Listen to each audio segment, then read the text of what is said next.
Oh, we got a news update. Alex Rodriguez might be getting charged for taking human growth hormone. No news to me, I already knew it, little bitch. Alright, here we go. ToddMMA. It might be late, but it's definitely not least. Yeah, Nate Diaz and Ricardo Almeida, just to make it quick, they're gonna come out with the wins. Count on it. What do you know? We got John Fitch versus Ben Saunders. John Fitch, he got 11 wins in the UFC. 7 of them by decision. Now, there comes a point when you is guilty of being a decision Dan, and 7 out of 11 wins kinda makes the average person with common sense think, maybe he just coasted some of those fights. Maybe he didn't, he probably didn't want to risk blowing his wad in the middle. He didn't want to risk getting exhausted in the octagon. That's why everyone likes Wanderley, okay? That's why everyone likes Rampage. BJ Penn, Feral Malenko. When a fighter showed that he wants to finish a fight, he gets fans whether he win or lose. John Fitch, you could probably say different about him. Why am I going at John Fitch so much? Because I've watched every one of those decisions live, every minute of them, and I could say that. Ben Saunders on a roll. Okay, I compare him to Dan Hardy in a way. These two guys, they're very similar to me when I see them fight. Ben Saunders got a new weapon called a heavy knee to the face, and I suspect he's going to use that against John Fitch. John Fitch probably going to shoot in because I don't think John Fitch going to want to stand with him. John Fitch could have imported King Kong to train with him. John Fitch still will not stand with Ben Saunders. I can guarantee you that. So John Fitch going to try and shoot. Ben Saunders got a new weapon. It's called a knee. John Fitch might run into that knee. Sooner or later, Ben Saunders going to get the TKO. Next fight. Frank Mir versus Shane Carwin. Alright, I'm with you guys who saying Shane Carwin a terrible matchup for Frank Mir. And I'm kind of with you guys saying Shane Carwin going to knock out Frank Mir. I've been watching MMA long before Frank Mir entered the octagon. And I can tell you for sure, every time Frank Mir fights, everyone thinks he's going to get his ass kicked. And they might have been right 2 or 3 times, but they've been wrong about 10 or 11 times, okay? You catch what I'm trying to say? Shane Carwin, this fight is no different.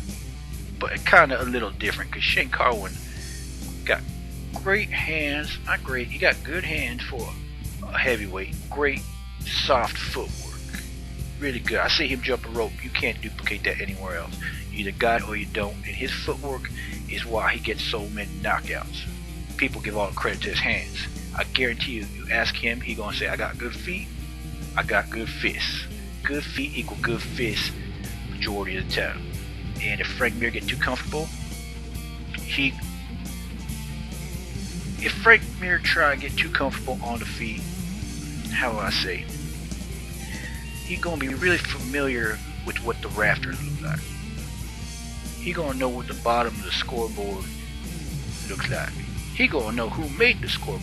Well, damn, I didn't know Sanyo made that big screen. If he get too comfortable with Shane Carwin, but win or lose for Shane Carwin, it's a win-win for him because he fighting a big dog.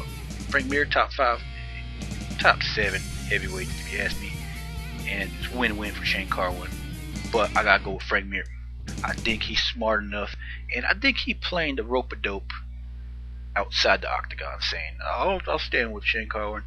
I think he know he gonna take Shane Carwin down. I know I said that last time, but I think I'm right this time.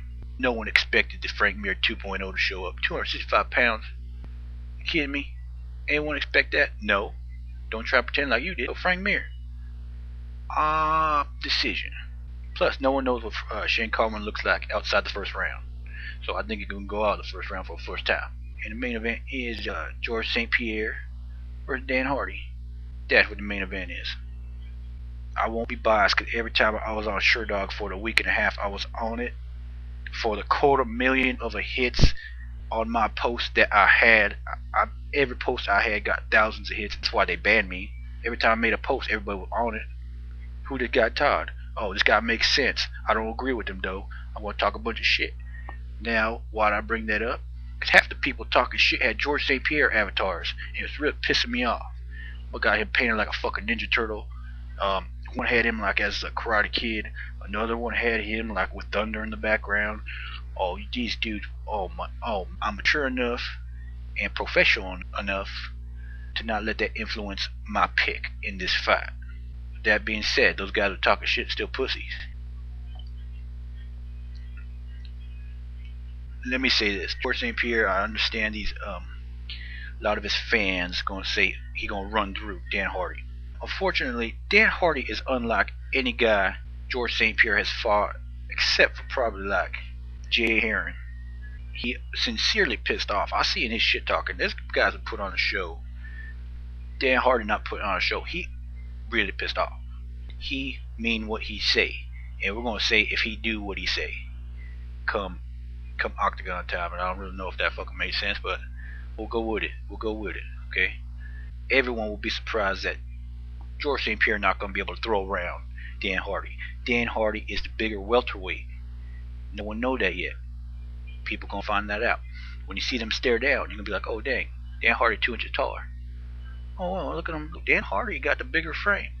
Dan Hardy got the reach. That's something we will find out come UFC time.